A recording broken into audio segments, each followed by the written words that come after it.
El siguiente tema que vamos a repasar son los estados hipertensivos asociados al embarazo. Este es un tema que en las últimas dos convocatorias ha sido preguntado y que por tanto merece la pena que repases. En primer lugar, lo que tenemos que repasar es la fisiopatología. La vamos a resumir con este esquema que os presentamos a continuación. Este esquema que os presentamos fundamentalmente nos plantea a qué nivel está produciéndose el problema en estas pacientes. La etiología no está clara, pero sí que sabemos que el problema está a nivel de la placenta. Fundamentalmente mediado por trastornos inmunológicos, aparece una patología a ese nivel, se producen focos de isquemia, de necrosis, en las cuales se van a liberar los factores que actúan como tóxicos, que se liberan a la circulación sistémica, provocándonos ese daño endotelial. Esa disfunción endotelial va a provocar una vasoconstricción, es la culpable de la aparición de hipertensión arterial y un estado de hipercoagulabilidad, fundamentalmente mediado por una agregación plaquetaria. Para poder definir una preeclampsia, necesitamos que la paciente reúna dos requisitos fundamentales, que es la presencia de esa hipertensión arterial y la aparición de proteinuria significativa asociada. La proteinuria va a aparecer fundamentalmente por la lesión a nivel del glomérulo. A este nivel, donde tenemos muchísimo endotelio, aparece la endoteliosis glomerular. Esa endoteliosis glomerular lo que va a favorecer es la pérdida de proteínas en orina y a su vez también va a favorecer la presencia de edemas, que es otro de los datos clínicos que suele aparecer asociado a la preeclampsia en función de esa proteinuria asociada. El resto de las manifestaciones que os planteamos en este esquema fisiopatológico son otras manifestaciones de ese daño endotelial a nivel de órganos y sistemas. Así, a nivel del resto de la circulación periférica, va a aparecer trombopenia, anemia hemolítica, a nivel hepático va a aparecer una elevación de las transaminasas y a nivel del sistema nervioso central va a poder aparecer la clínica neurológica y la aparición de complicaciones como la eclampsia. No hemos dejado de poneros también este esquema, a la derecha, los criterios de gravedad. Estos hay que memorizarlos. Son una pregunta importante de cara al examen, ya bien por ser una pregunta directa que en alguna ocasión nos han realizado, pero también porque pueden ayudarnos en los casos clínicos para decidir qué hacer con nuestras gestantes. Serán criterios de gravedad, como tenéis aquí reflejados, las alteraciones importantes de la tensión arterial de manera mantenida, una tensión arterial sistólica por encima de 160 o diastólica por encima de 110.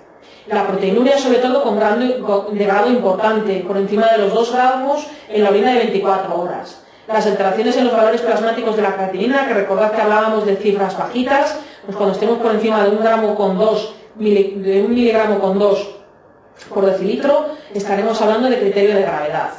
También la aparición de una plaquetopenia importante por debajo de 100.000, una anemia hemolítica, una gran elevación de las enzimas hepáticas o la aparición de clínica asociada como epigastralgia, vómitos, cefaleas o alteraciones visuales. Y como no, de la aparición de posibles complicaciones como el edema pulmonar, la oliguria o el síndrome de Gell, que es la asociación de plaquetopenia, anemia hemolítica y la elevación de las transaminasas. Si volvemos a la pregunta que habíamos planteado, que nos pregunta cuál no esperaríamos encontrar en una paciente con una preeclampsia con criterios de gravedad, pues tenéis ahí la respuesta número 3. El feto vivo, con disminución de los perímetros abdominales, sí, porque sabéis que la causa más frecuente de CIR es la preeclampsia, pero recordad que asociado al CIR generalmente encontraremos una disminución en la producción de líquido amniótico.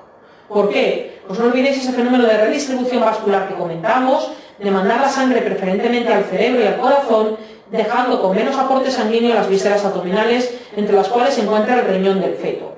Y la producción principal de líquido amniótico depende de la orina del feto. Así que la asociación de un oligoamnios es lo habitual a un feto CIR, asociado a una preeclampsia grave, y es también un dato indirecto en cuanto al pronóstico. Un feto que mantiene una producción de líquido amniótico normal siempre estará mejor que aquel en el que veamos ya una reducción de la producción de líquido amniótico.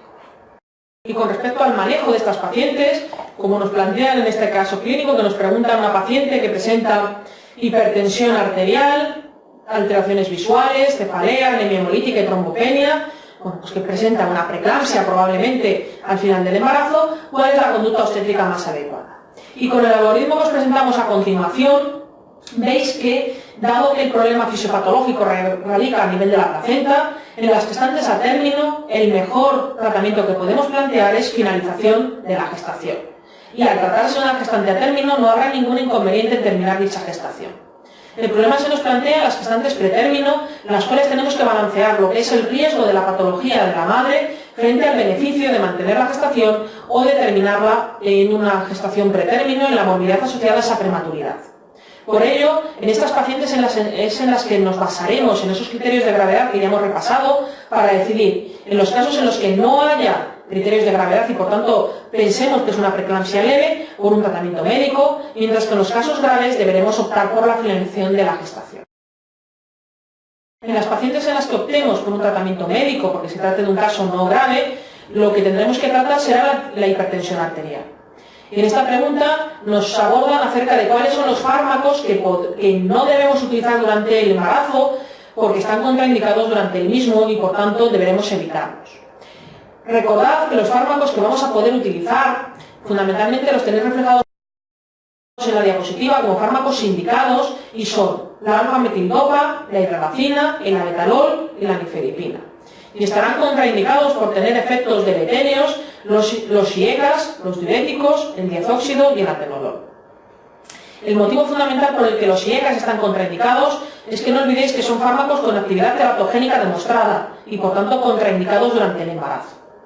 Los diuréticos, si bien es cierto que también pueden tener efecto teratogénico en el primer trimestre, el motivo fundamental por el cual lo vamos a contraindicar es que su mecanismo de acción antihipertensivo es la reducción de volumen. En las embarazadas no conviene reducir volumen porque la reducción de volumen lo único que va a llevar es a producirnos una hipoxia crónica por la disminución del flujo uteroplacentario.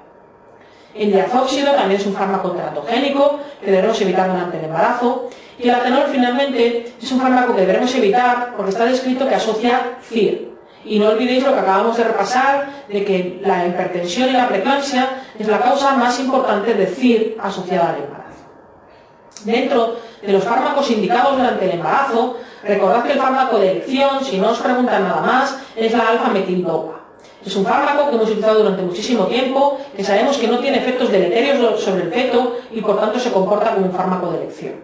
El gran inconveniente de la alfa-metildopa es que es un vasodilatador de acción central y que tiene un largo periodo de latencia, con lo cual, por ejemplo, en la paciente que hemos visto en el caso anterior, donde teníamos unos criterios de gravedad, pues no convendría utilizar un fármaco como este, ya que hasta que consiguiéramos normalizar la tensión arterial pasaría mucho tiempo.